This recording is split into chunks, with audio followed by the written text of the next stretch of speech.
We're back again to discuss the postseason. We are looking at the American Association's second round and giving you a championship preview.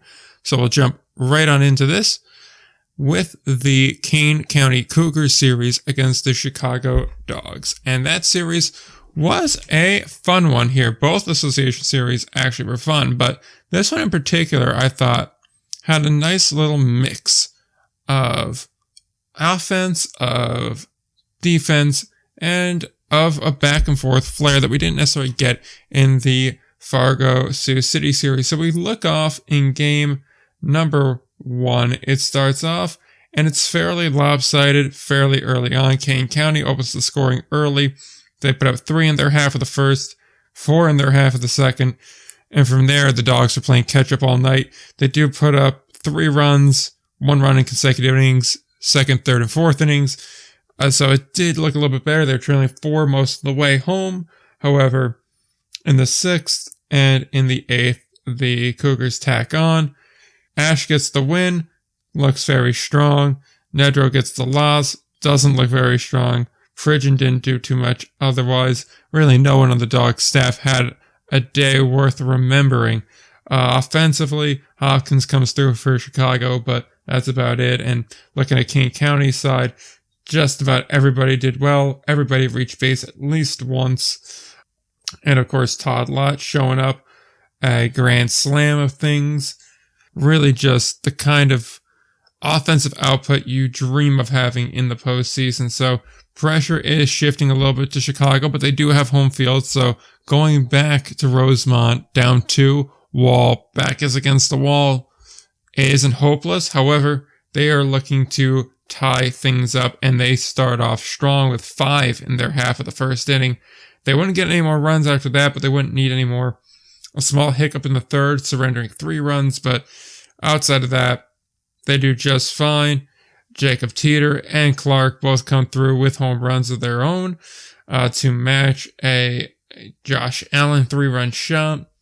But all in told, rough outing from Fox. Bullpen picked them up.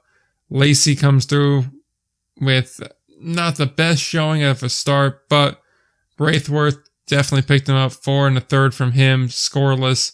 Keys and DiLabio come through, and the bullpen really bails out the Dogs in that one. We shift to game 3, a pivotal game 3, and the first one in Chicago.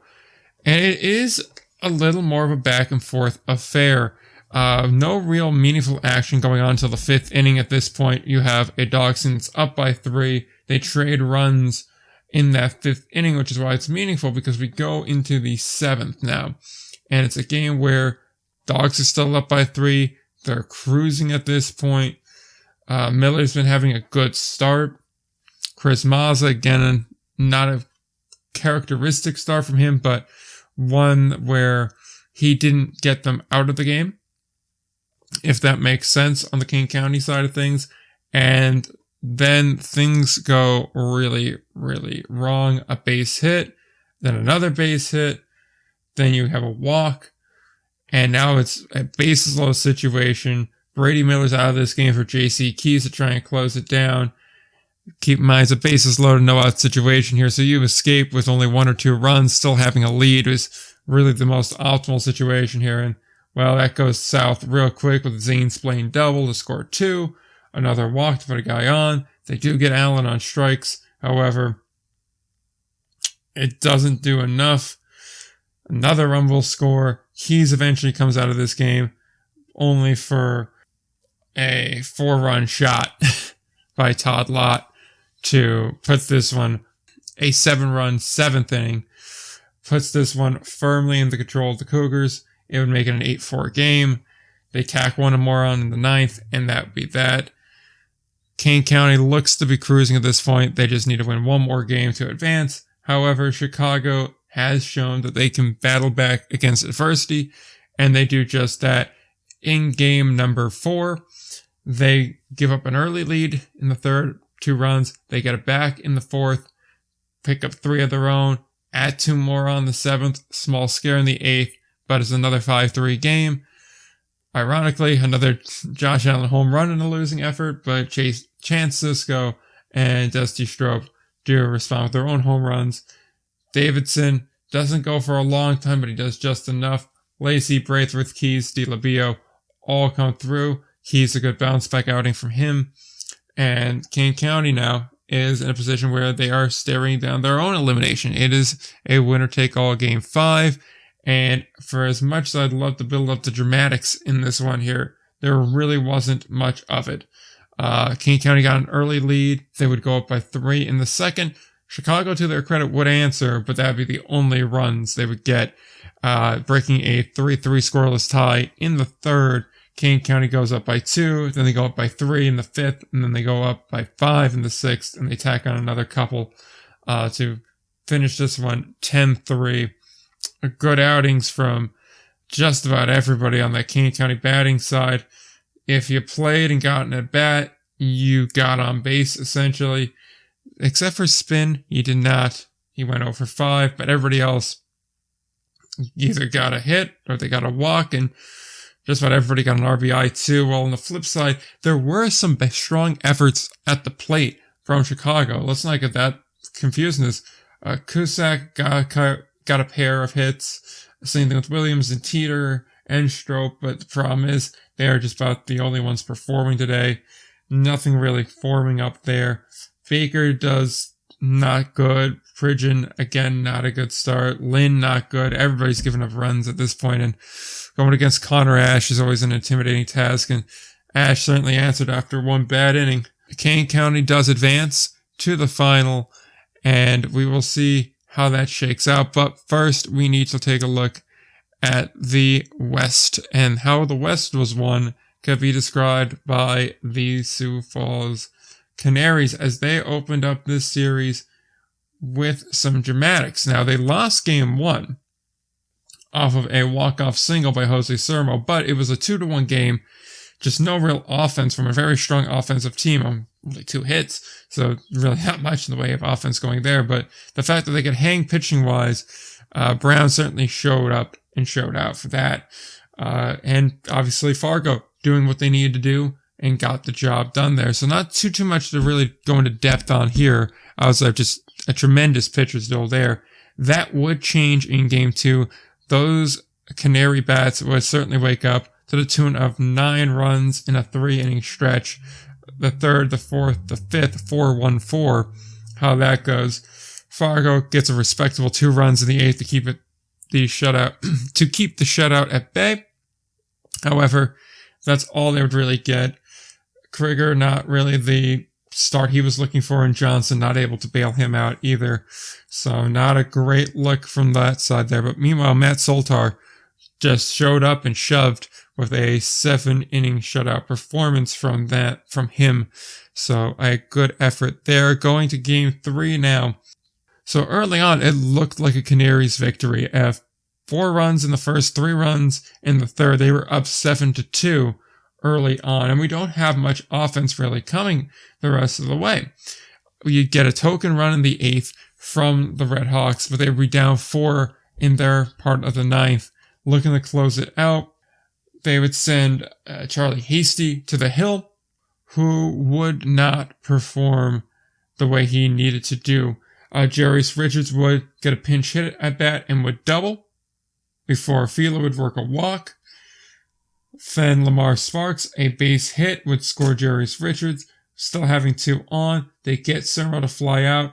They would even get Jose Fernandez on a fielder's choice here.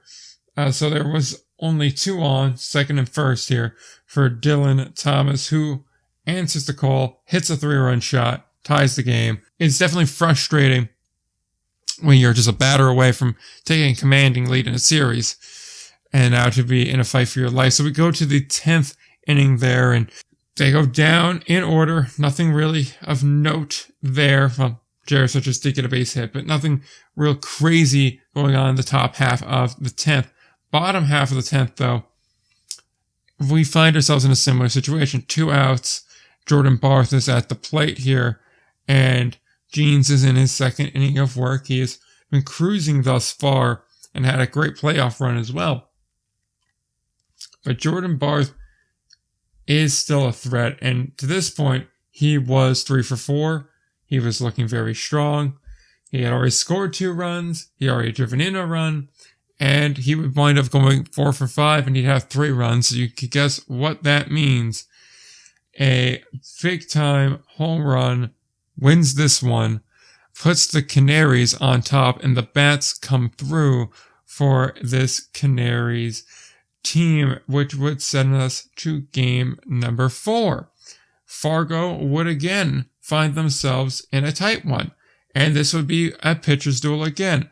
1 run from Sioux Falls, 1 run from Fargo. That is how we look. We go to extras again. Bravo, hats off to Jardrin and Zimmerman. Zimmerman, a guy that's really, in my eyes, the comeback player of the year. Jardrin, a standout performance from him as well, and the full bullpen as well, allowing 1 hit and 3 base runners in their 5 innings of work is something that you just tip your cap to every which way. And we go into that 10th inning, and this isn't going to be on the lawn. He was going into his 3rd inning of work and arguably should not have been in there. However, he does get the first out, then he walks the batter, gives up a base hit, and then the runs start coming. 1 run crosses. They do get Summer for out number 2. However, hit by pitch loads the bases, and then a base hit scores another 2. It becomes 4-1. Nothing really goes in the bottom half of the inning for the Canaries. It's a 4-1 game and a 4-1 tie to the series due to some timely at-bats from those Red Hawks. And similar to the last series we've seen, this one would not be close. It would be a laugher of sorts. The Canaries get on the board in the 3rd inning. They put up 4. Fargo answers back in their half of the 5th. They get 2. So you're thinking maybe, but then the Canaries put that right to bed. They put up 3 there, make it a 7-2 game before tacking on 4 in the 8th, making an 11-2 final. Brown, again, a phenomenal outing. Berringer, he struggles. Kizzer struggles a bit. And Johnson just got hit around. Henry goes 4 for 5 in this elimination game, 8 RBIs, a pair of home runs.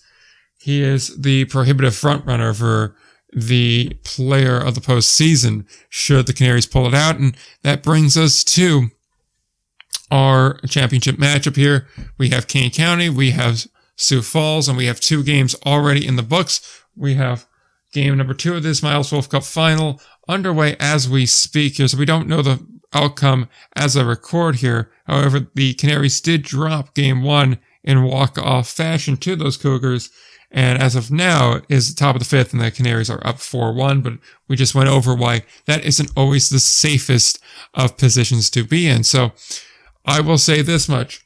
King County has been here before. They are defending champions. They're not going to be with that title easily, and they have timed it up to peak at the time of year you have to peak at. And so for that reason, you look at them as a dominant force here. Connor Ash is also a guy that is going to be a force in any situation here, and is a guy you want to throw on the hill when you need a win, and absolutely could do. And there is some depth to that lineup. There's maybe not a bat that jumps off the page like you have with the Canaries, but there are guys that are professional hitters in that lineup.